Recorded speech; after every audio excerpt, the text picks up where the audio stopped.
다시 사는 길, 오늘 11번째입니다. 빌레몬서를 통해서 마음 가운데 오늘 아침 제가 깨달은 한 가지는, 감히 이렇게 말씀드려도 되는지 모르겠는데, 내가 누군가를 용서할 자격이 있는 사람인가 라고 하는 질문을 던지게 되었습니다. 내가 누구간데 누구를 용서하고 누구를 사랑하고 누구를 받아줄 수 있단 말인가?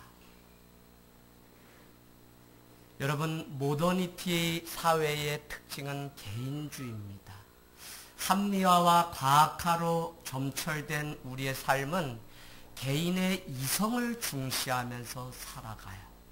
그것은 어떻게 되냐면 신앙의 개인주의화되어서 자기만의 구원과 자기만의 그 감격, 감동을 따라 살아가는 신앙이 되었습니다. 그런데 제가 오늘 여러분께 던지고 싶은 질문은 무엇이냐면, 나라고 하는 이 개인이 누군가의 인생에 대해서 이렇게 저렇게 말하거나 또는 내가 저를 용서하기로 했습니다 라고 하는 그 말할 자격은 있는 사람인지를 오늘 불현듯 강단에서 기도하면서 제 마음 가운데 던지는 울림이었습니다. 여러분, 대한민국은 참 축복받은 나라예요. 사계절의 변화를 통해서 봄이 되면 여름이 되고, 또 그 무덥던 여름이 이렇게 가을로 옷을 갈아입고, 이것도 잠시 잠깐 우리가 누리는 축복일 뿐, 곧 겨울이 다가오면 그냥 하늘에서 눈이 내릴 겁니다. 이와 같이 빠르게 흐르는 세월 속에 우리에게 주시는 말씀은 세월을 아끼라. 왜요? 때가 악하니라라고 우리에게 말씀하고 있다는 것입니다. 그렇다면 이 대한민국에 사는 우리의 삶이 계절을 따라 계속적으로 바쁘게 움직여가는 그런 삶이 아니라 시간의 흐름이 얼마나 빠른지를 깨닫게 되면서 오늘 내 삶을 어떻게 살아가야 될지, 바쁘게 살던 저 고속도로에서 좀 내려와서 올레길도 걷고 자전거도 타고 걷기도 하면서 나의 인생의 그 걸음, 내 인생의 보폭을 한 번 정도는 좀 생각해 볼 수 있는 여유가 신앙을 가지고 사는 우리에게 주시는 하나님의 은혜가 아닐까 하는 생각을 해보게 됩니다. 여러분, 자연스럽게 다 늙어가요. 저도 금주 강원도 고향에 갔는데 가서 열심히 일을 하게 됩니다. 땀을 흘리고 열심히 해요. 사람들이 어떻게 저 아들들은 저렇게 일을 하냐고 그렇게 이야기합니다. 그럼에도 불구하고 일할 수 있는 은혜는 무엇이냐면, 그래도 부모님 두 분이 생존하셔서 무언가 필요하다고 자식들에게 요구해 주시는 그것이 아직은 제게 더 큰 은혜로 다가오기 때문에, 오늘 옳거니 아무것도 아닌 내 인생을 부르시고 사용하시는 하나님의 그 은혜가 있다면 나는 그곳에 순종하고 살아가는 이 인생이야말로 얼마나 큰 기쁨일까. 육신의 노동이지만 나를 부르시는 주님의 그 은혜를 경험하게 됩니다. 여러분, 가정으로, 사회로, 직장으로, 그곳이 나의 선교지고 그곳에서 복음적인 삶을 살아가려고 하는 몸부림이 우리 안에 있기를 원합니다. 그 일 가운데 우리가 세워지려면 날마다 주님의 십자가 골고다 언덕을 통과해야 돼요. 베드로의 인생처럼 갈릴리 바닷가에서 예수님을 만나고 주님을 열심히 따르다 돌아가신 그 주님 보고 다시 갈릴리 바닷가로 돌아가는 그런 인생이 아니라 반드시 저 갈보리 십자가를 통과해야만 우리는 구원의 은혜를 경험할 수 있다는 것입니다. 오늘 사도 바울은 자기의 문제처럼 책임 있는 그리스도인이 되어서 정말 옥중에서 만난 오네시모의 그 문제가 내 문제라고 여기는 그 안타까움 때문에 오늘 이 한 통의 편지를 썼다니까요. 여러분, 우리가 사회생활을 하고 내 당사자에게 부딪힌 그 문제조차도 우리는 그 문제에 깊이 개입하거나 관여하기를 싫어하는 시대에 우리가 살아가고 있습니다. 그러나 예수 그리스도가 십자가를 지시고 대신 죽어주신 그 은혜를 경험한다면 우리는 사람들이 말하는 그런 논리나 진영이 아니라 주님의 십자가의 그 마음을 품고 피스메이커가 되어 우리를 부르시는 그곳에 가서 평화를 전할 수 있어야 돼요. 그거를 요한 2서 1장 3절은 이렇게 말씀합니다. 여러분에게 은혜와 긍휼과 사랑의 그 마음이 우리 가운데 있으려면 무엇이 우리를 주장해야 된다는 거예요? 진리와 사랑이 우리를 주장해야만 은혜와 긍휼의 마음을 가지고 살아갈 수 있다는 거예요. 여러분, 오늘 이 예배를 통해서 여러분 가운데 하나님의 지금도 끝없이 추적자가 되어서 내 인생을 일주일 여러분은 어떻게 살다 오셨는지 몰라요. 그러나 여러분을 끝없이 안아주시고 품어주시고 광야 가운데 자기 아들을 아는같이 안아주시는 주님의 손길이 있었다는 사실을 다시 회복하는 은혜가 있기를 주님의 이름으로 축원을 드립니다. 여러분, 오네시모를 만났거든요. 그에게 문제가 있다는 거예요. 주인에게 불의를 끼치고 달아났다는 거예요. 그래서 18절 말씀은 이렇게 말씀합니다. 야 빌레몬아, 내가 너에게 불의를 끼치고 달아난 오네시모를 대신해서 내가 갚아주겠다라고 말을 하는 것으로 보아 어떤 불의인지는 알 수 없지만 어쨌거나 그의 주인에게 어려움을 준 것은 틀림없는 사실입니다. 그러나 오늘 사도 바울은 그 문제를 해결하기 위해서 어떻게 이 문제를 풀어가죠? 먼저 자기 자신에 대해서 이렇게 소개합니다. 나는 예수 그리스도 안에 갇힌 자입니다. 나는 나이가 많은 사도 바울입니다. 다른 서신서에는 예수 그리스도를 위하여 사도된 나 바울은 이라고 사도권을 주장하지만 오늘 사도 바울은 나는 나이가 많아 늙게 되었으며 나는 예수 그리스도에 갇힌 자되어 여러분을 육신적으로 만날 수 없는 옥고를 치르는 중에 있습니다. 라고 첫 번째 자기 자신에 대해서 이야기해요. 두 번째는 아삐아, 아키뽀, 빌레몬, 디모데 그리고 그 교회에게 편지를 쓴다고 말씀하면서 이 많은 이름들 사이에는 그냥 있는 것이 아니라 왜요? 빌레몬서는 골로새 지방의 유력자였던 빌레몬 개인에게 보낸 개인 서신서입니다.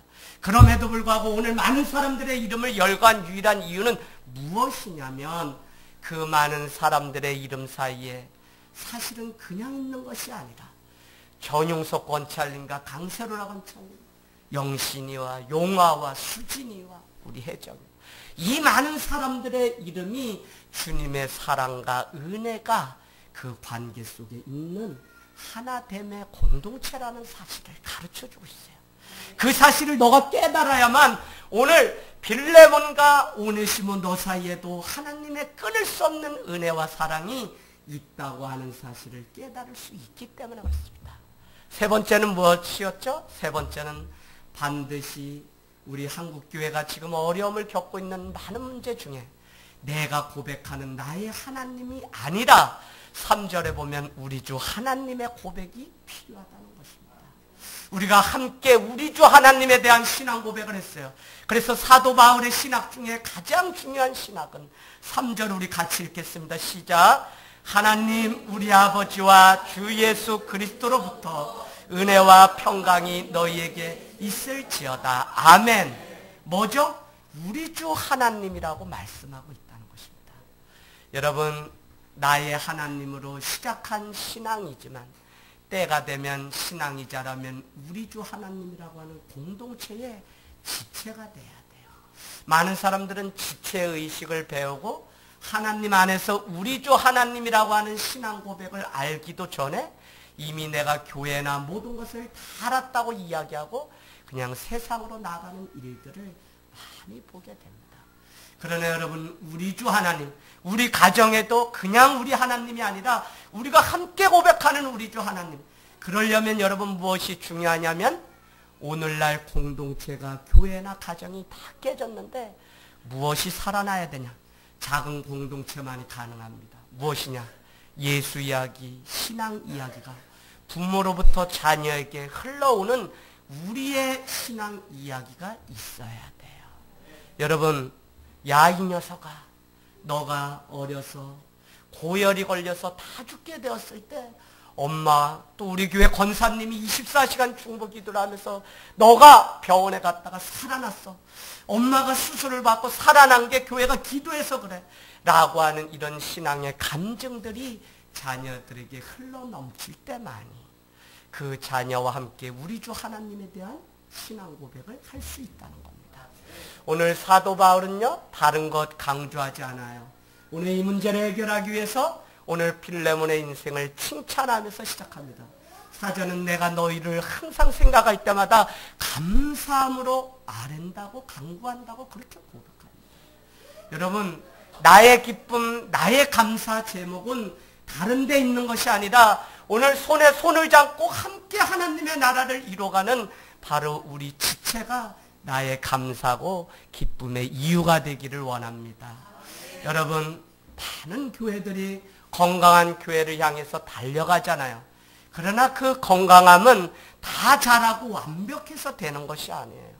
오늘날 많은 교회들이 시스템이 완벽하면 그 교회가 건강하다고 생각해요. 전혀 그렇지가 않습니다. 우리 건강하다고 말하는 그 공동체 안에는 서로의 부족함을 드러내고 인정함을 통해서 건강한 교회가 되는 것이에요. 여러분, 성경의 고린도 교회가 대표적이죠. 얼마나 많은 문제를 끌어안고 있는지 몰라요. 그럼에도 불구하고 그가 찬양을 하고 기도할 때 성령으로 찬양하고 성령으로 기도하기 때문에 그 공동체 안에 하나됨의 축복을 향하여 걸어가는 걸음이 있었지 처음부터 완벽한 것은 없습니다. 그러나 어느 날부터 번영신학이라고 하는 것이 교회를 다니면 다 1등, 수입도 최고로 올리는 그런 것만이, 그래서 우리 교회 아이들이 다 1등 해야만 하나님이 함께 하시는 것으로 잘못된 신앙 가운데 빠지고 있다고. 아니요. 꼴찌하면 어때요? 용아야, 꼴찌해도 돼? 꼴찌해도 돼. 서영아. 아, 서영이 어제 은메달 땄어요. 박수 쳐주세요. 수희가 금메달 따왔어요. 박수 쳐주세요. 예, 작은 교회에 뭐 이런. 예, 저는요, 참고로 금메달, 은메달 딴 거 자랑하려고 하는 게 아니라 저는 일단도 못해가지고 군대에서 이렇게 고문관 취급도 다 하고 얼마나 어려웠는지. 그래서 목회를 하면 태권도 잘하는 아이들을 만나려고 했더니 서영이, 수희가 잘했어요. 어제 나가서 좋은 결과를 얻었습니다. 여러분, 다 잘해서 인정받는 그런 교회가 아니다. 부족하지만 부족한 대로 서로 드러내고 서로를 드러내도 그것을 또 인정하고 함께 할 수 있는 그런 교회가 이 세상 가운데 세상에 소망의 울림통이 될 수 있지 않을까. 제가 여러분께 왜 자꾸 이 말씀을 드리냐면 우리가 누군가를 용서하고 사랑한다고 하는 것은 우리 믿음의 문제예요. 내 믿음의 관점과 해석이 바뀌지 않고는 저 사람이 잘해서 내가 저 사람을 사랑하고 저 사람이 완벽하기 때문에 내가 저를 인정하는 그런 사회라면 그런 사회는 저기 대기업에 가서 그냥 생활하면 돼요. 그러나 교회는 주님이 그렇게 만들어 놓으신 것이 아니에요. 여러분의 남편 믿음이 없죠? 다 알아요. 안 해요? 바가지 긁어요? 그래도 하나님이 필요하셔서 하나님이 누구를 훈련시키려고요? 나를 훈련시키려고 하나님이 붙여주셨다고요. 그렇기 때문에 우리는 그를 재단하거나 평가하거나 함부로 할 수 있는 것이 아니라 우리는 이 빌레몬서를 통해 제가 지난주 결말이 이거였습니다. 여러분, 내 인생이 변화된다고 하는 사실을 인정하고 믿는 것도 믿음이지만 다른 사람의 인생이 변화될 수 있다고 믿고 기다리고 기대하는 것도 믿음입니다. 라고 고백했어요. 할렐루야? 네. 여러분, expect라고 하는 기대라고 하는 단어의 다른 의미는 예상치 못한이라는 의미가 있어요. 여러분, 우리가 기대한다고 하는 것은 예상치 못한 일들을 기대하는 것이지 당연히 될 것을 기대한다고 말하지 않습니다. 우리가 말하는 소망이라는 것은 예상치 못한 일들이 이루어질 것들을 소망하기 때문에 오늘 기도하고 주님 앞에 은혜로 우리가 나아가는 줄로 믿습니다. 여러분, 그렇다면 다른 사람의 인생에 대해서 아이고 작년 12월에 우리 권찰님이 교회 나와서 아이고 난 상상도 못했다니까요. 그냥 기도는 늘 했어요. 기도는. 오늘 다 보니까 벌써 1년의 시간이 다 되고 나니까 참 하나님은 놀랍도록 우리의 생각과 마음을 뛰어넘으시는 은혜가 있음을, 그래서 또 기다리고, 그래서 또 믿고, 또 그를 향해서 중보해야 될 책임이 우리에게 있는 줄로 믿습니다. 여러분, 사도 바울이 빌레몬의 인생을 칭찬한 것은 딱 한 가지, 믿음의 교제가 있었고, 믿음의 교제는 어떻게 해요? 선을 알게 하였으며, 너가 믿음의 공동체 안에 하는 믿음의 교제는 또 뭐가요? 하나님을 아는 그 역사에 이르도록 돕는 믿음의 교제였다는 겁니다. 그러면서 또 칭찬하기를, 야 빌레몬, 너의 신앙 때문에 예, 여러분 7절에 보면 많은 성도들이 평안함을 얻었고, 옥중에 있는 나는 무엇을 얻었다 그래요? 기쁨과 위로를 얻었다는 것입니다. 오늘 빌레몬의 그 믿음이 얼마나 대단했는지 우리는, 여러분 누군가에게 한번 기쁨이 되고 위로가 돼 보신 적이 있으세요? 다른 사람에게 요구만 할 것이 아니라 내가 진정 누군가에게 기쁨과 위로를 준 적이 있습니까? 오늘 7절 말씀은 빌레몬의 인생은 평안함뿐만 아니다, 옥중에 갇힌 사도 바울에게 기쁨과 위로를 주었다고 말씀하고 있습니다. 여러분, 저는 오늘 말씀을 전하면서 우리의 인생은 해석과 믿음의 관점이 깊어지면 깊어질수록 축복이라는 생각을 해보게 됩니다.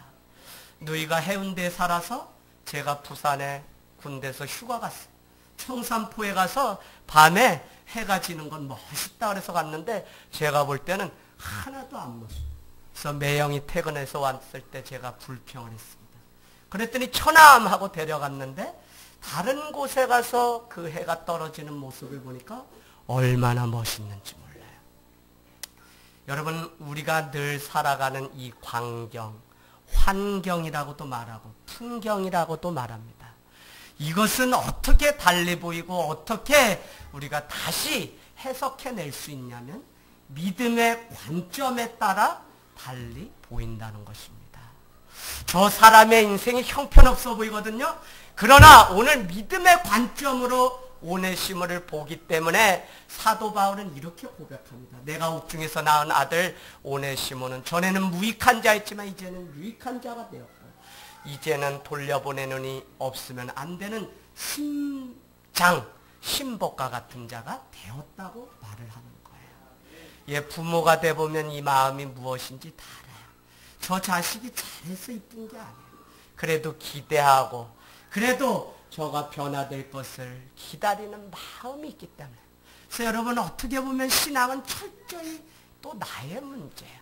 저 사람이 잘못해서 내가 저렇게 말하는 것 같지만 사실은 내가 믿음의 관점으로 저 사람의 삶을 기대하고 기다리지 못하는 내 자신이 문제라고요. 할렐루야. 여러분, 이 사실을 깨닫지 못하면요, 우리는 복음으로 한 사람도 낫지 못해요. 아니, 나을 수는 있어요. 인간적으로 잘해줘서 나을 수는 있어요. 그러나 그 영혼이 자라서 주님의 제자가 되기까지 가보지 못해요. 한국 교회 너무 가슴 아파요. 여러분, 너무 제가 가슴 아파요. 왜요? 우리가 남녀가 사랑해서 아이를 육신적으로 낳아요. 내가 정말 주님의 사랑을 경험하고 묵도했다면 내가 옥중에서 자녀를 낳는 일들이 우리 안에 있어야 된다고요. 내가 누구를 만나든지 그곳이 불모지라도 복음을 전하는 일을 통해 내 신앙의 확증을 할 수 있는 기회를 찾아야지, 여전히 나의 믿음의 관점이 회복되지 않아서 늘 내 고민, 내 삶에만 부비껴서 살아가는 이 현대 그리스도인들의 삶이 얼마나 무기력한지 몰라요. 그러니까 신앙생활에 늘 잠자는 거예요. 잠자는 거. 얼마나 불쌍해요. 여러분, 정말 주님의 그 위로, 주님의 그 기쁨이 우리 안에 충만하면 여러분 살아납니다. 여러분, 육신적으로 피곤한 거야? 아무 문제되지 않아요. 내 안에 은혜가 없기 때문에 잠자는 거예요, 여러분. 정말 영적으로 내가 살아서 움직이면요, 아니요, 잠잘 시간 없어요. 1시간을 자도요, 하루에 성경을요, 1년에 27독 하신 분도 우리 교회 계시잖아요. 76세신데. 여러분 이 일들이 가능해요? 아니요. 주님을 뜨겁게 사랑하기 때문에 그래요. 여러분 세월을 아끼게 되기를 원합니다. 우리 청년, 청소년들은 다른 것에 우리의 마음에 소원을 두지 말고 하나님이 주시는 하나님의 사람, 하나님의 소원을 쫓아서 살아가는 일들이 있기를 원합니다. 그래서 여러분 환경 때문에 낭망하거나 좌절하지 마세요. 그 풍경은 늘 변해요. 늘 바람이 불어요. 늘 파도가 쳐요. 그러나 믿음의 관점으로 그것을 바라보면 달리 보인다고요. 그것을 오늘 사도 바울은 오네시모의 인생을 달리 평가했다는 것입니다. 하나님 왜 나에게 이 자녀를 주셨어요? 왜 나에게 이런 남편? 왜 나에게 이런 가문을 주셨어요? 그러나 여러분 오늘 우리가 같이 말씀 보겠습니다. 창세기 45장 5절에서 8절 45장 5절에서 8절 네. 자, 45장 창세기입니다. 45장 5절에서 8절 여러분 이 사실을 깨달으면 믿음의 관점이 무엇인지 우리가 다시 고백하게 됩니다. 우리 같이 합독하도록 하겠습니다. 시작.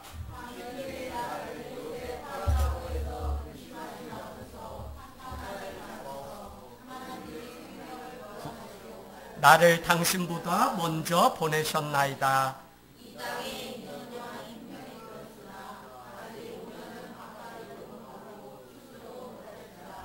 하나님이 큰 구원으로 당신들의 생명을 보존하고 당신들의 후손을 세상에 두시려고 나를 당신들보다 먼저 보내셨나니 그런즉 나를 이리로 보낸 이는 당신들이 아니요 하나님이다. 아멘. 아멘. 거기까지요. 예. 우리가 요셉의 인생하면 얼마나 억울한 인생인지 알죠? 형제들이 날마다 나이키를 사 입히는 채색옷 입히는 부모의 그 사랑, 그 편애를 시기하여서 어느 날 사마리아 사람에게 팔게 되고 그가 애굽까지 탈려가게 됩니다.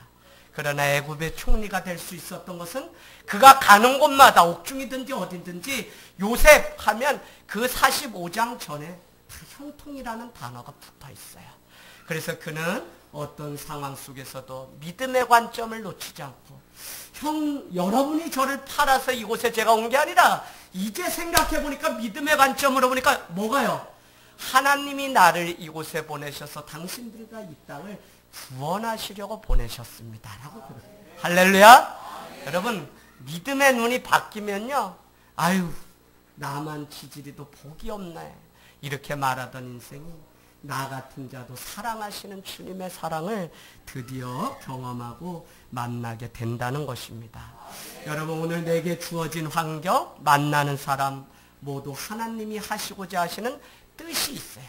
요한복음 9장 4절은 날 때부터 소경된 자에게 이렇게 말씀합니다. 아니 예수님 저가 소경된 것이 자기의 죄입니까? 부모의 죄입니까? 당시 유대 법에 의하면 자기의 죄나 부모의 죄 때문에 소경이 된다고 그렇게 믿어요.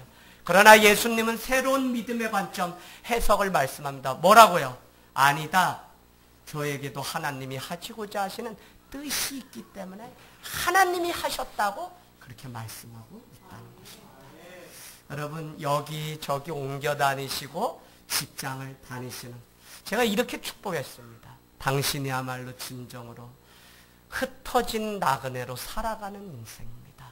그렇기 때문에 집사님 더 본향을 향해서 날마다 걸어가시는 삶을 훈련시키시려고 직장이 여기였다, 여기였다, 여기였다 하는군요 라고 말씀을 드린 적이 있습니다. 그럼 믿음의 눈, 믿음의 관점으로 우리가 다시 세상을 바라보기를 원합니다. 노래를 부르기 전에는 노래가 아니고 종을 울리기 전에는 종이 아닙니다. 사랑은 표현하기 전에는 사랑이 아닙니다. 축복은 감사하기 전에는 축복이 아닙니다. 하나님께 기도하기 전에는 하나님을 믿는 것이 아니고 하나님의 말씀에 순종하는 법을 알기 전에는 우리가 하나님의 뜻을 따라 사는 것이 아닙니다. 누군가를 용서하기 전에는 우리가 하나님을 믿고 사는 게 아닙니다. 용서는 거듭난 하나님의 사람들이 해야 할 마지막 사랑의 실천입니다. 오늘 말씀대로 여러분은 체념이 아니라 누군가의 인생을 정말 용서하고 사랑함으로 주님이 마지막 세족식을 통하여 너희도 이와 같이 하라고 하신 그 사랑을 이뤄내기를 원합니다. 이제는 우리의 기준이 아니라 주님의 눈으로 믿음의 관점으로 세상을 바라보고 영혼을 바라보게 되기를 원합니다. 현대인들이 말합니다. 저 사람의 성격과 기질은 죽었다 깨어나도 바뀌지 않아. 그렇게 말하는 많은 사람들의 특징은 무엇이냐면 한 번도 성령 안에 자기 자신이 변화를 경험해 본 적이 없는 사람이에요. 그런데 더 안타까운 것은 무엇이냐면 교회 안에 이런 자들이 너무 많다는 것입니다.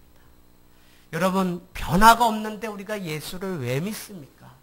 에베소서는 너희는 사도로, 복음 전한 자로, 교사로, 목사로 부름받은 이유가 있다고 얘기합니다. 성도를 온전히 세우고 그리스도의 몸을 세우고 또 봉사의 일을 하게 하려고 세웠다는 거예요. 그러면서 이렇게 말합니다. 여러분은 하나님을 아는 것과 믿는 것이 하나 돼요. 그래서 제가 여러분께 말씀드렸죠? 요한복음 17장 영생은 참 하나님과 그 아들 예수 그리스도를 믿는 거라고요? 아니요. 아는 것이라고 했어요. 아는 것. 야다. 그래서 믿는 것과 아는 것이 하나 되어 예수 그리스도의 장성한 분량에 충만한 데까지 자라가라고 얘기했어요. 자라가라는 건 뭐예요? 변화되라는 거예요. 변화되라는 거. 변화가 없으니까 늘 그냥 잠들어서 살아가는 시대인 거예요. 여러분, 변화를 꿈꾸게 되기를 원합니다. 오늘 오네시모의 인생이 변화됐던 것처럼 내 인생도 주의 말씀과 성령 십자가를 경험함으로 변화될 수 있다니까요.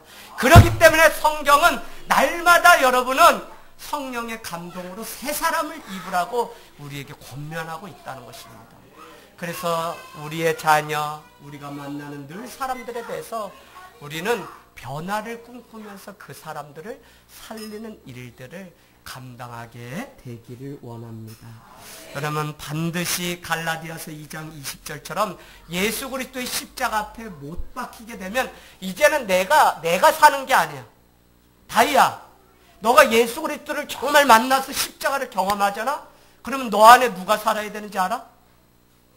예수님.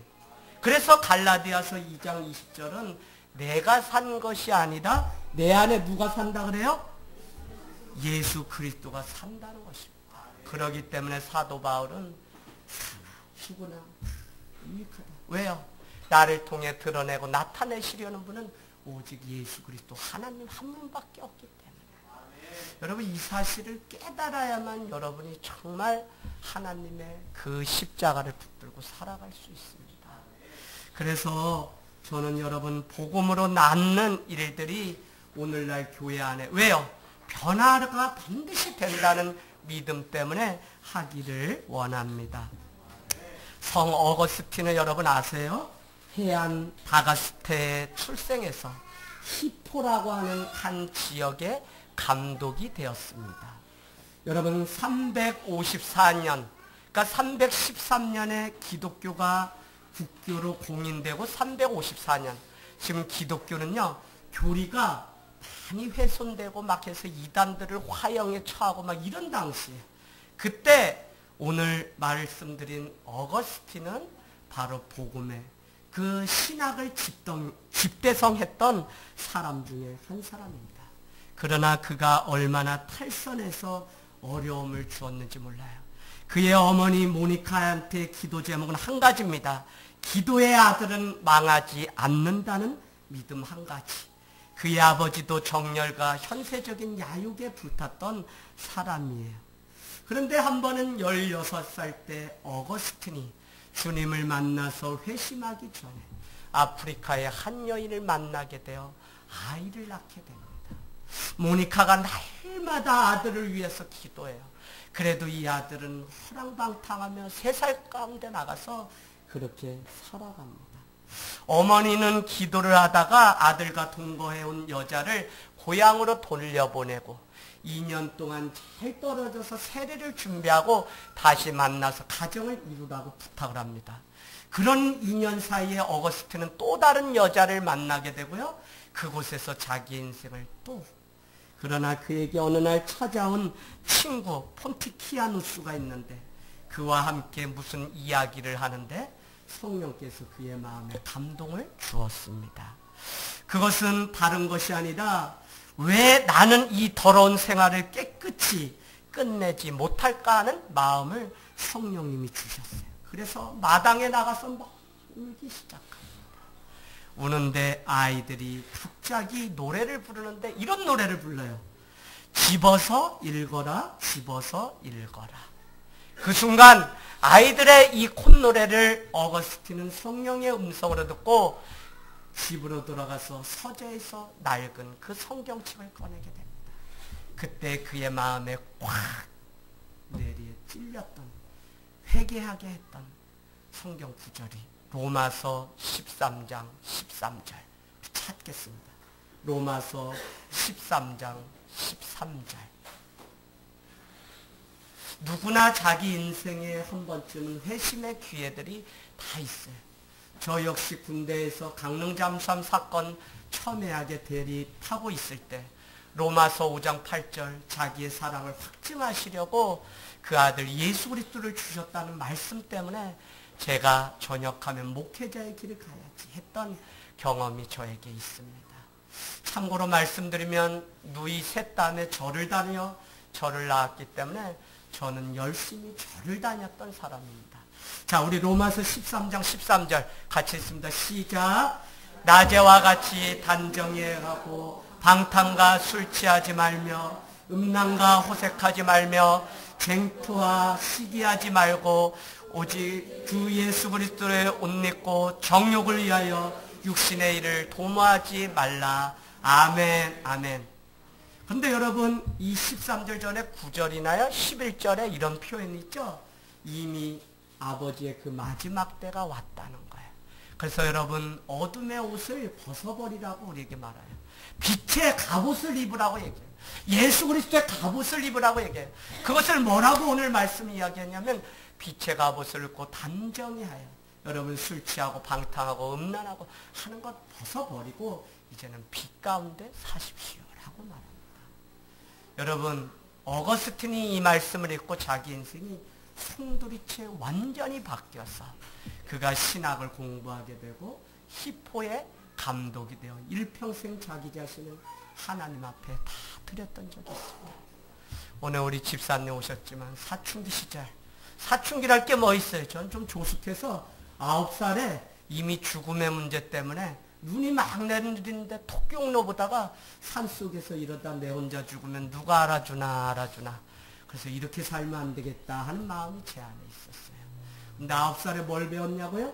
술, 또 담배, 또 이성 다 해봤다니까요. 제가 이성은 산수 시간에 박명희 짝꿍이 화장실 간다고 말도 못하고 시야를 했는데 제가 공부에 관심이 없으니까 책을 읽을 줄은 모르니까 2학년 때 조는데 발이 따뜻해서 보니까 박명희가 오줌을 쌌는 게 흘러서 제 발등에 떨어져서 아, 이성은 사귈 게 못 되는구나. 여자 정리. 담배 9살에 배워서 제가 도시생활 5학년부터 했는데도 얼굴이 지금까지도 까매요. 이유가 있어요. 5, 5시면 손들어도 버스가 안 서요. 왜요? 담배를 9살에 배웠다가 끊었어요. 아버님 새마을 담배 태우면 연기가 홀짝홀짝 나오고 구름 과자가 막 떠오르는데 저거 나도 해보고 싶은 거예요. 그런데 제 친구 개밥 주다가 머리 물려서 빵꾸 김영호가 아버지 담배 한 보루를 가지고 저를 학교 가지 말고 옥수수밭에 모이자 그래서 갔더니 몸에 담배 이미 걔는 취해가지고 쓰러지기 일보 직전인데 이제 너가 피워라 그래서 피웠죠? 그랬더니 담배 태우다가 어메 인기척이 나서 버렸는데 우리 이모네 그냥 화장실 초가집을 홀라당 다 태워서 아버님이 처음이자 마지막 저를 들어서 얼마나 화가 나셨는지 나무단에 저를 던졌어요. 9살. 그래서 담배도 태우면 안 된다. 9살에 술 끊었어요. 누이들 저 일하려면 막걸리 받아다 줘야지 일하는데 제가 막내인데 뭐 할 게 있어요. 일하다가 지치면 저기 가서 개울가에 담가놓은 막걸리 동동주 홀짝홀짝 먹고 집에 오다가 그냥 어떻게 넘어졌는데 여기 머리 상처 하나 있는데 깼어요. 속된 말로 술 지정하다가 제가 머리를 깼어요. 그래서 이것도 하면 내 몸에 일신상에 해롭구나. 술도 끊었어요. 그래도 주님이 함께 하시면 돌아올 때가 있습니다. 여러분 믿어주시길 바랍니다. 믿는 그 믿음 때문에 자녀가 주님께로 돌아오는 은혜가 있는 줄로 믿습니다. 오늘 사도 바울은요, 말씀을 마치면서 이렇게 우리에게 고백합니다. 저를 내게 너 대신 부어야 되지만 내가 그렇게 하지 않겠다는 거예요. 너가 나와 함께 옥중에 지금 없기 때문에 내가 오네시모를 복음으로 낳았기 때문에 내가 같이 있어야 되나? 내가 돌려보내기를 원한다는 것입니다. 여러분, 오늘 그것은 자기 자신과 함께 머문다는 것은 그를 어떤 종으로 두려고 하는 것이 아니라 동역자로서 이제는 하나님의 나라의 영적인 일을 위해서. 그러고 보면 우리 남편, 우리 자녀, 우리 부모님 다 영적인 하나님의 나라의 일을 위해서 주님이 보내주셨어요. 여러분 가정에 주님께 돌아와야 될 영혼이 있다면 정말 여러분이 적어놓고 기도하고요. 정말 모나카 그 여사가 어머니가 아들이 돌아오기를 바랬던 것처럼 여러분 기도하게 되기를 원합니다. 날마다 골방에서 기도하는 그것 때문에 자녀들이 결정적인 때에 어머니의 그 기도 소리 때문에 잘 되는 일. 그래서 여러분 적어놓으세요. 또 적어놓으세요. 어머니의 기도, 부모의 기도는 자녀의 인생의 미래를 열어주는 유일한 도구입니다. 할렐루야. 그래서 여러분 듣든지 안 듣든지 여러분 기도하게 되기를 원합니다. 오늘 저는 이 말씀 마치면서 이제는 나 위주, 나 중심적인 그 해결 방법에서 벗어나야 된다고 믿는 것입니다. 자기의 유익을 내려놓고 타인을 먼저 배려할 수 있는 사도 바울의 그 마음. 빌립보서 2장 1절에서 5절. 여러분 무슨 권면이나 무슨 사랑에 무슨 위로나 또 성령의 무슨 교제나 긍휼이나 자비가 있거든 여러분은 마음을 같이하여 같은 사랑을 가지고 뜻을 합하며 한 마음을 품어 아무 일에든지 다툼이나 허영으로 하지 말고 오직 겸손한 마음으로 각각 자기보다 다른 사람을 낮게 여기고 각각 자기 일을 돌볼 뿐더러 또한 각각 다른 사람들의 일을 돌보아 나의 기쁨을 충만하게 하십시오. 그것으로 끝낸 것이 아니라 여러분 안에 예수 그리스도의 마음을 품으십시오 라고 말씀합니다. 어떻게 우리가 공동체 안에서 용서를 하고 한 마음 한뜻 한 소망 가운데 서로 사랑하면서 살아갈 수 있느냐? 그것은 다른 데 있지가 않습니다. 오직 예수 그리스도의 마음을 품어야 돼요. 예수 그리스도의 마음은 무엇이죠? 온유와 겸손의 마음입니다. 예수 그리스도의 마음은 빌립보서 2장에 쭉 읽어가니까 하나님과 동등됨을 취하지 않고 자기를 비워 종의 형체로 이 땅에 오셔서 우리를 구원하신 그 마음이라고 우리에게 가르쳐주고 있습니다. 여러분 나의 오늘 한 번의 그 삶이 누군가에게 구원을 내어주기까지 종의 형체를 가지고 주님의 마음을 품고 살아가는 그 일이 우리 안에 너무나 필요하다는 것입니다. 제가 여러분께 늘 말씀드려요. 자기 부인은 다른 게 아니라니까요. 나에게만 관대하려고 하는 그 기준을 끊어버리는 게 자기 부인이에요. 왜 나는 되고 다른 사람은 안 된다고 얘기해요? 그지 지혜야. 그럴 때 많지 친구들한테도. 아유 지혜 교회 온 지 얼마 안 됐는데 아이고 목사님 다 그래 저도 그래 제 자신이 보면 나는 해도 되는데 다른 사람은 안 된다.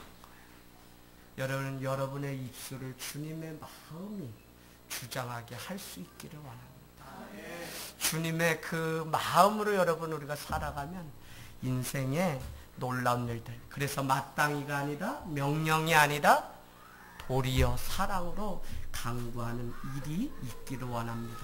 그래서 오늘 바울은 너 대신 나를 위해서 둔 그 동역자 오네시모를 내가 억지로 함이 아니라 너의 승낙이 없이는 아니라 내가 하나님의 선한 일을 위해서 그를 자의로 너가 결정하고 결단할 수 있도록 내가 돌려보내겠다고 그렇게 말씀하고 있습니다. 그러면서 다음 주에 우리가 볼 말씀 뭐라고 말씀하냐면 믿음의 관점을 이렇게 해요. 이제 내 곁에 영원히 두기 위해서 15절 보세요. 14절입니까? 영원히 두기 위해서 어떻게 해요?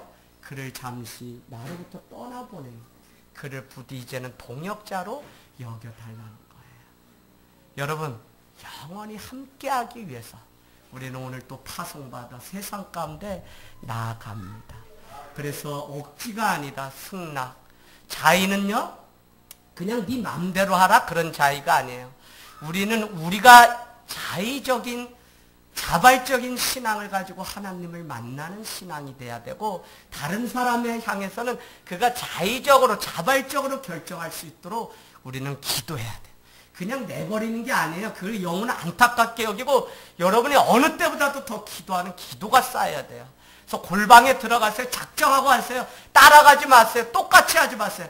여러분이 정말 주님의 마음이 있다면 어느 곳에든지 골방을 정하고 은밀한 중에 보시는 주님 앞에 저 영혼을 위해서 작정하고 기도하시면 하나님이 들으시고 주님께로 나아오는 일들이 있을 줄로 믿습니다. 여러분, 저는 오늘 한 가지 실천을 위해서 여러분께 가정 안에서 일어나는, 또 저의 문제기도 하고 제가 요즘 읽고 있는 책의 한 대목입니다. 우리는 타인에 대해서 배려심이 있는데 사이가 가까울수록 중요한 시기에 실수를 할 때가 있습니다. 이기복 교수님이 쓰신 겁니다. 다 괜찮아라는 책이에요. 괜찮아. 상담 교수님. 특별히 가정 안에서 자녀에게 그렇습니다. 우리는 체벌을 고민하기 전에 먼저 아이가 왜 말을 듣지 않는지 들어주어야 됩니다.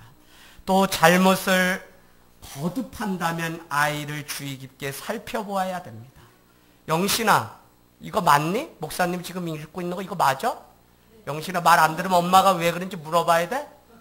애끼 녀석. 네. 자, 보세요. 그 다음에 부모가 아이에게 요구하는 것이 나이에 비해 너무 어려운 것은 아닌지, 자녀의 성격이나 능력 차이 때문에 생긴 결과는 아닌지 돌아보아야 됩니다. 성경적인 훈계는, 여기가 중요합니다. 성경적인 훈계는 벌을 받는 것이 아닙니다. 퍼니시먼트, 벌을 주려고 하는 게 목적이 아니에요. 우리는 자꾸 벌을 주려고 하는 거거든요. 벌이 아니라 과거에 대한, 그가 했던 잘못에 대한 응징을 주려는 것이 아니라 미래지향적인 수정, 컬렉션, 수정, 그가 잘못을 고쳐주기 위해서, 방향을 바꿔주기 위한 게 훈계의 목적이라고요. 또 하나는 훈련을 시키기 위한 게 부모의 훈련의 목적이에요. 디사이플링. 훈련. 자, 그래 이럴 것 같아요. 자꾸 안 되거든요. 그런데 너가 요거를 한 번 참아봐, 두 번 참아봐. 훈련이잖아요. 그런 목적으로 이 훈계가 이루어진다는 거예요. 아하, 나를 사랑하시기에 나의 잘못을 다스려주며 고쳐주시는구나 라고 부모의 사랑을 느낄 수 있도록 훈계해야 합니다. 그러므로 자녀를 훈계하기 전에 먼저 부모인 자신의 마음을 다스리십시오. 이 일을 위해 우리는 억지가 아니라 자의를 택하는 성숙함을 보이기를 원합니다. 우리 이 시간